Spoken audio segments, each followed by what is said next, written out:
Hello, everyone. Today we embark on a journey that will test the very limits of your survival instincts. Picture this. You're standing at the edge of a vast, untamed wilderness, the kind where the trees whisper secrets and the wind carries the scent of adventure and danger. The sun's just peeking over the horizon, painting the landscape in soft gold. But don't let that fool you into thinking this is some cozy getaway. You're about to spend 30 days out here, alone, with nothing but your wits and maybe a stick you found that looks vaguely useful. And let's be honest, you probably won't survive. But that's what makes it fun, right? Before we jump in, do me a favor. Smash that like button and hit subscribe if you're into this kind of chaos.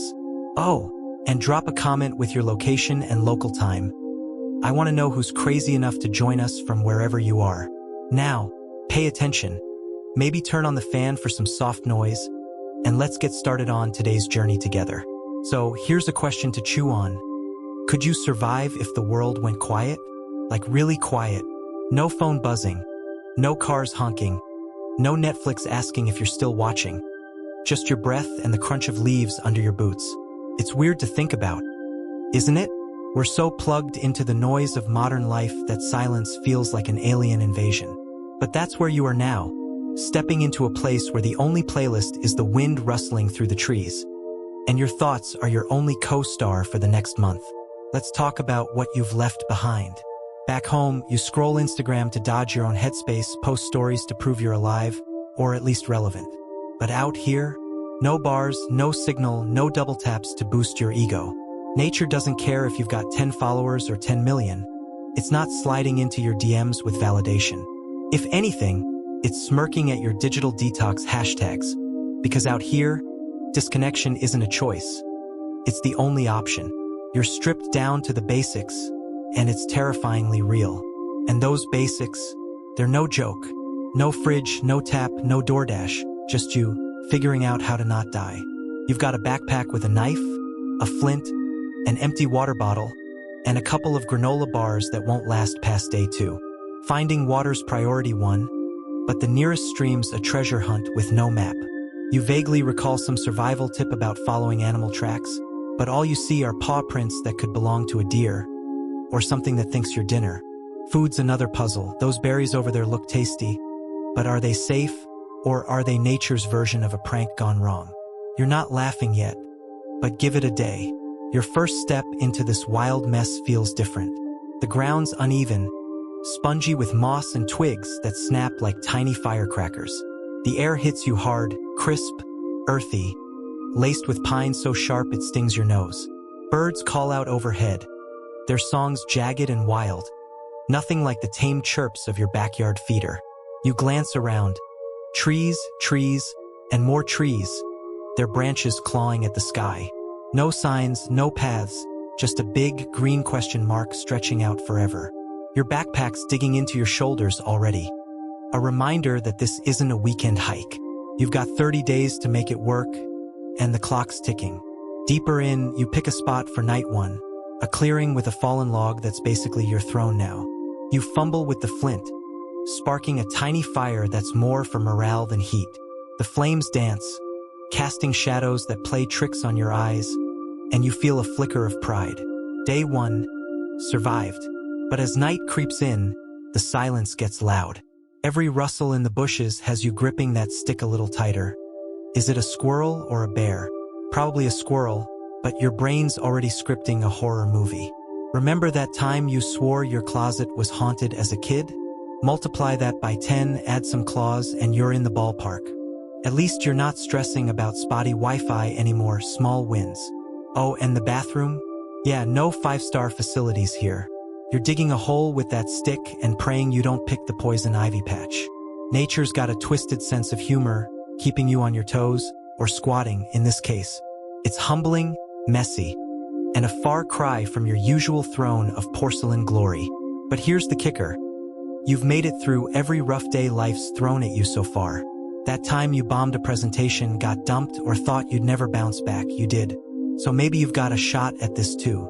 The real test, though, is not just the hunger or the cold. It's facing yourself. No screens to hide behind. No crowd to clap for you. Just you and the raw, unfiltered truth of who you are. Can you handle that weight when the distractions are gone and it's just your voice in your head? Who's left staring back? As the stars poke through the canopy, you stretch out on the lumpy ground, the fire's glow fading to embers. The sky's a stunner, pinpricks of light against endless black. But it also makes you feel tiny, like a speck in something way bigger than your everyday grind. You shut your eyes, willing sleep to come, but your mind's buzzing like a beehive. Tomorrow's another round, and you'll need every ounce of grit to tackle it. For now, though, you're here, you're breathing, and that's a start. Ever wonder what you'd do if your only company was a squirrel judging your life choices? Well, welcome to day 3 in the wilderness, where your furry critic is the least of your worries. You've got bigger fish to fry, or more accurately, smaller fish to catch, because let's face it, your fishing skills are rusty at best. Survival out here isn't just about avoiding the wrong berries or dodging a curious bear. It's about mastering the basics: water, food, and shelter. Oh, and not losing your mind in the process. Because while your body's scrambling to stay alive, your brain's got its own battle, grappling with the eerie quiet of being completely, utterly alone. First things first, water. You can't exactly turn on a tap out here, and that empty bottle in your backpack isn't filling itself. You vaguely remember some survival tip about following animal tracks to a water source, so you start scanning the ground like an amateur detective. After an hour of squinting at faint prints, could be deer, could be Bigfoot, who knows? You finally hear it, the sweet trickle of a stream. Jackpot. The small, clear, and inviting, but is it safe? You recall that running water is generally better than stagnant, but you're no expert. You take a calculated risk, fill your bottle, and hope for the best. One sip, and it's like the forest is daring you to complain about tap water ever again. With hydration sorted for now, your stomach's growling like a bear in spring. Time to forage. You spot some berries, red, plump, and tempting. But are they safe? Your brain's playing a game of red and you're dead or red and you're fed. And honestly, you're not sure. You decide to pass, not wanting to turn this into a survival of the dumbest scenario. Instead, you look for something more familiar, like dandelions or cattails. Aha! A patch of wild onions. You munch on them, savoring the sharp, earthy flavor. It's not a gourmet meal, but it's sustenance. And hey, at least you're not eating your own arm yet. As the sun dips lower, you realize you need a roof over your head, or at least a lean-to. You scout for a spot near the stream with some overhead cover from trees. Gathering branches, leaves, and vines, you channel your inner architect. It's messy, but after a couple of hours, you've got a rudimentary shelter. It's not Instagram-worthy, but it'll keep the rain off, hopefully. You step back to admire your handiwork, and that's when you notice your silent spectator. The squirrel from earlier, perched on a branch, watching with what you swear is a judgmental stare. Yeah, I know, my shelter looks like a toddler built it, you mutter. Great, now you're talking to rodents. If this keeps up, you'll be naming them by day 10. But as the days stretch on, the novelty of playing caveman wears off, and the silence starts to creep in. No notifications, no chatter, just the rustle of leaves and your own breathing. It's unnerving at first, like the world's holding its breath. You catch yourself narrating your actions out loud, like a budget Bear Grylls. And now, I'm tying this vine to secure the branch. Feels silly, but it keeps the loneliness at bay, for now. Still, you can't shake the feeling that the real challenge isn't just finding water or building a shelter. It's facing the quiet.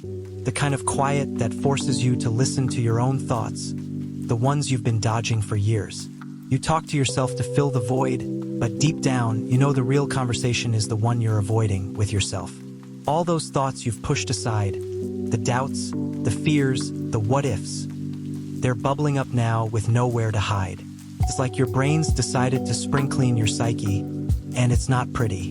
The forest at night doesn't help. The darkness is thick, almost tangible, pressing in from all sides. Every snap of a twig sends your heart racing. Is it a predator, or just the wind? You huddle closer to your fire, the crackling flames your only comfort. The stars are brilliant, but they feel distant, indifferent to your struggles. You miss the hum of civilization, the background noise that drowns out your inner monologue. Out here, it's just you and your thoughts, and they're louder than ever. You face down deadlines and breakups, but can you face the silence of your own mind? This wilderness isn't just testing your ability to find water or build a shelter. It's testing your resilience, your self-reliance, your capacity to confront the person you've become. Out here, there's no one to impress, no one to judge, except maybe that squirrel, but let's be real, it's probably moved on to critique someone else's survival skills.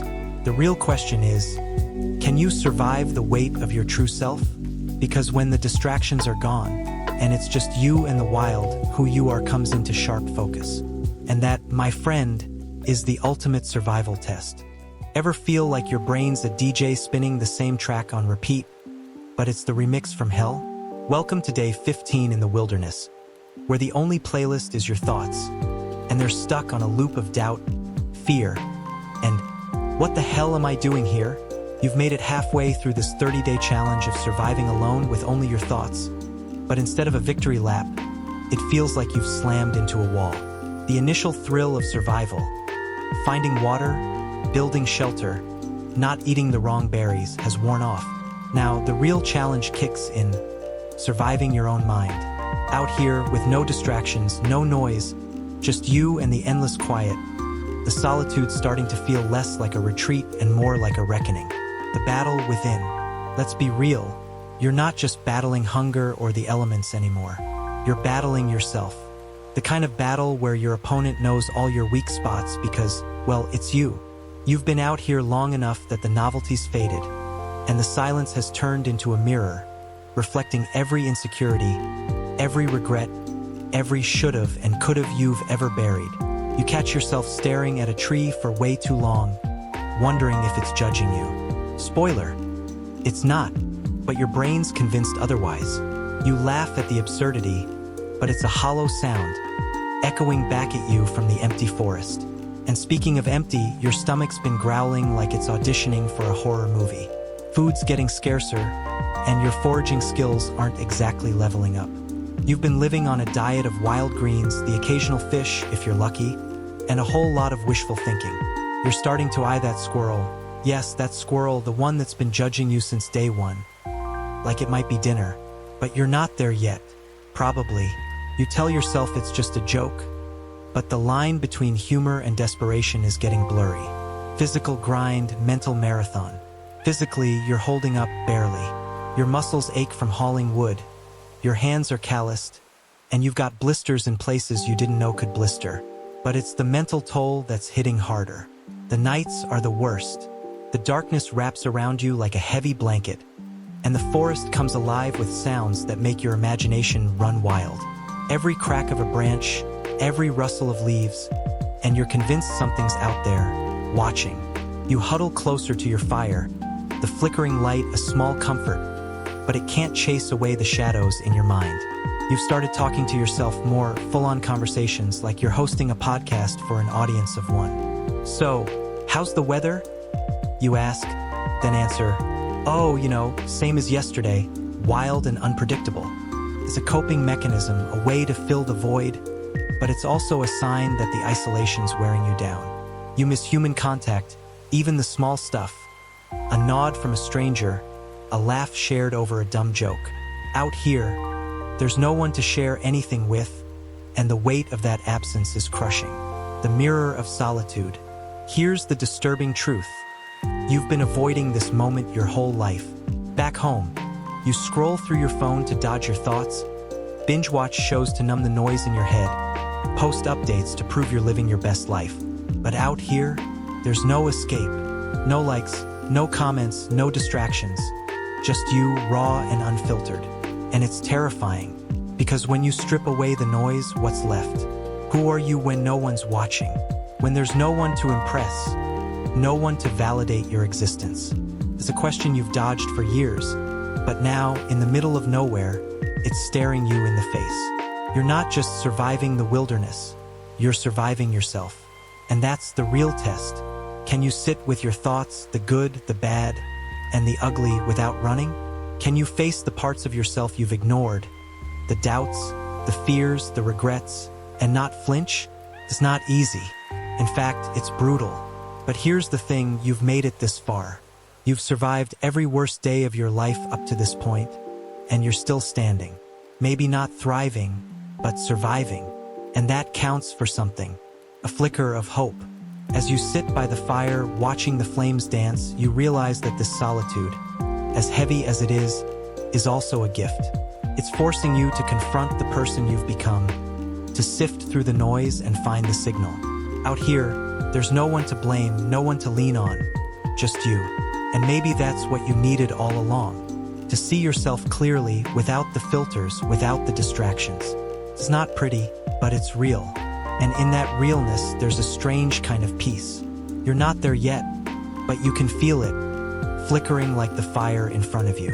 The stars overhead are brighter than ever, a reminder that even in the darkest moments, there's light.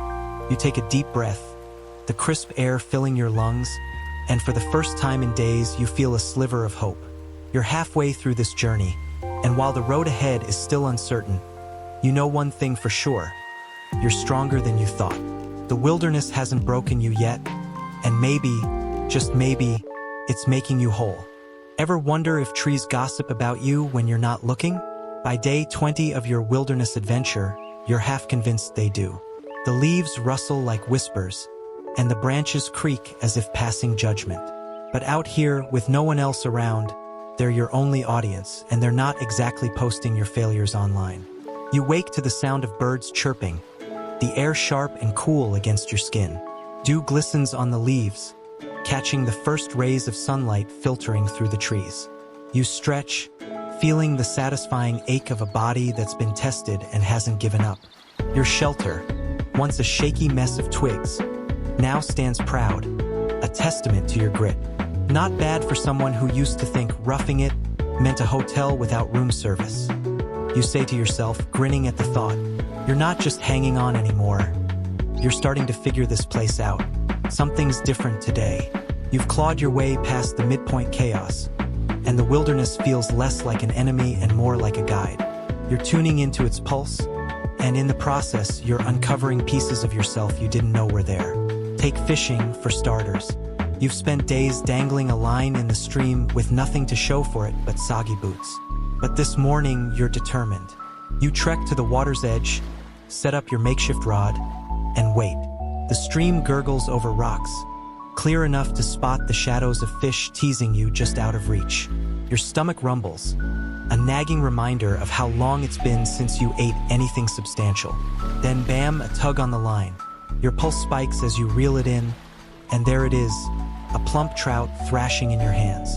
You can't help it, you let out a victory yell that bounces off the trees. Back at camp, you cook it over the fire, the smoky aroma making your mouth water. That first bite? Pure bliss. It hits you as you chew.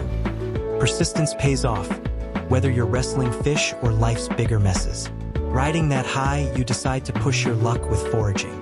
You've played it safe so far, but today you're ready to take a chance. Wandering deeper into the forest, you spot a cluster of mushrooms sprouting at the base of an oak. You kneel, studying them closely. They look like the edible kind from that survival guide you skimmed ages ago. Doubt creeps in. One mistake could ruin everything. But you trust your gut, harvest a handful, and head back to cook them. The fire crackles as you roast them, and when you taste that earthy flavor, no gut-wrenching aftermath, you know you've scored again. It's not just about filling your belly anymore. It's about proving you can thrive out here, one small win at a time. Night falls, and you settle by the fire, the flames dancing as stars prick the sky above. This is when the real stuff hits. With no phone, no noise, just you and your thoughts. There's no escaping yourself. You've faced down fears you didn't even know you carried, doubts about your strength, your worth. It's raw, messy, and yeah, a little disturbing. Surviving out here isn't just about food or shelter. It's about staring into the void of your own head and not blinking. But here's the kicker, you're doing it. You're tougher than you thought, and every day you keep going is proof. The wilderness has stripped you bare, but it's also building you back up. You think about home, how you're always racing from one thing to the next, barely pausing to breathe. Out here, time slows, Every breath feels like a choice, every moment a quiet gift. You've been so busy chasing life that you forgot how to live it. The simplicity of a caught fish, the stillness of a starry night. It's sinking in that maybe you don't need all the chaos you left behind. There's power in that, a lesson you didn't see coming. You're not just surviving the wild, you're learning how to survive yourself. Stoking the fire, you watch embers drift upward, glowing against the dark. You're not the same person who stumbled into this forest 20 days ago. You're sharper, steadier, more awake to the world and your place in it. The trees can gossip all they want. You've got nothing to hide. 10 days left, and you're starting to wonder what you'll do when it's over. Part of you isn't ready to leave, not yet. But one thing's clear, you're not just making it through. You're rising. You wake to the soft rustle of leaves and the distant call of a bird. The air is crisp, carrying the scent of pine and earth. As you stretch, you realize this is your last morning in the wilderness. 30 days have passed, and today, you head home. Part of you is ready, craving a hot shower and a proper meal, but another part hesitates. This place has become more than a challenge. It's been a teacher, a mirror, a sanctuary. You've learned things here that no classroom could teach, and as you prepare to leave, you can't help but wonder, can you take these lessons back with you? Before you pack up, you make your way to the stream one last time. Sitting on a rock, you watch the water flow, clear and steady. It's strange to think that just a month ago, you were terrified of this place. Now it feels like a friend. You've learned to read its signs, to listen to its rhythms. More than that, you've learned to listen to yourself. Out here, with no distractions, you've faced your fears, your doubts, and your true self, and you've come out stronger.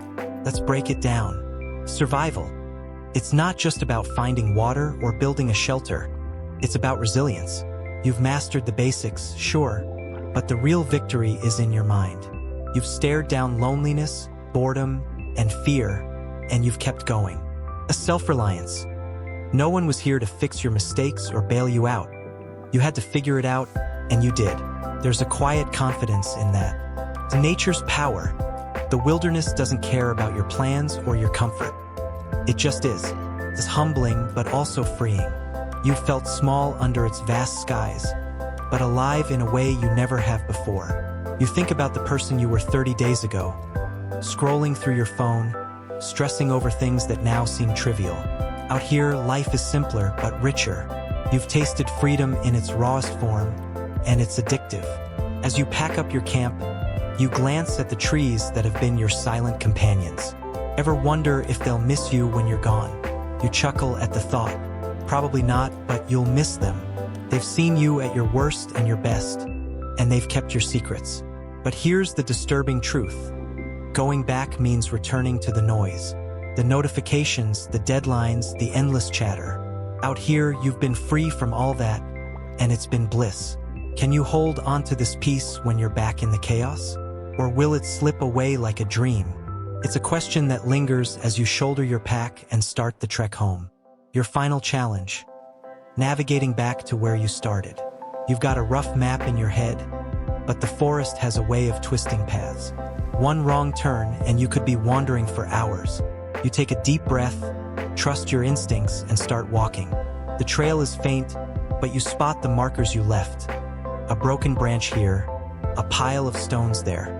Slowly, surely, you make your way through the trees. It's not just about finding your way physically. It's about finding your way back to yourself. After what feels like hours, you spot it. The clearing where you first stepped into the wild. Your heart skips a beat. You've done it. You've survived 30 days alone with only your thoughts. But as you stand there, looking back at the forest, you know it's more than survival. You've transformed. The wilderness has stripped you down and built you back up. You're not the same person who walked in here, and that's both exhilarating and terrifying. You linger for a moment, taking in the view.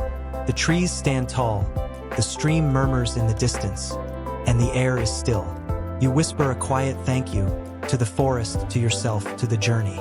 Then, with a deep breath, you turn and walk away, carrying the lessons of the wild with you. You stand at the edge of the forest, the familiar hum of civilization just beyond. But you're not the same person who entered this wild place 30 days ago. The wilderness has reshaped you, teaching you lessons no classroom could. Survival wasn't just about finding food or building shelter. It was about resilience, facing your fears, and pushing through doubts. You've discovered the quiet power of solitude, how it peels away the noise to reveal who you truly are. And you've felt nature's raw beauty, a force that humbles and heals all at once. Stepping back into the world, you hear it, the cars, the voices, the endless buzz of technology. Yet it doesn't shake you like before. You carry something new, a calm strength, a deeper self-awareness, and a bond with the wild that time can't erase. The forest's lessons of survival, stillness, and simplicity live within you now. You've learned you can face anything because you've faced yourself. Close your eyes and picture those nights by the fire, stars twinkling above, silence wrapping you like a warm blanket. Recall the mornings when the forest stirred awake with you, the air fresh and alive. These moments are yours forever, a hidden refuge in your mind. When life grows loud or rushed, they'll call you back to peace. The wilderness has gifted you something rare, the ability to find calm within, wherever you stand. So as you walk forward, hold the forest close. Let its soft whisper guide you home whenever you need it. You didn't just survive, you thrived. And that strength is yours always.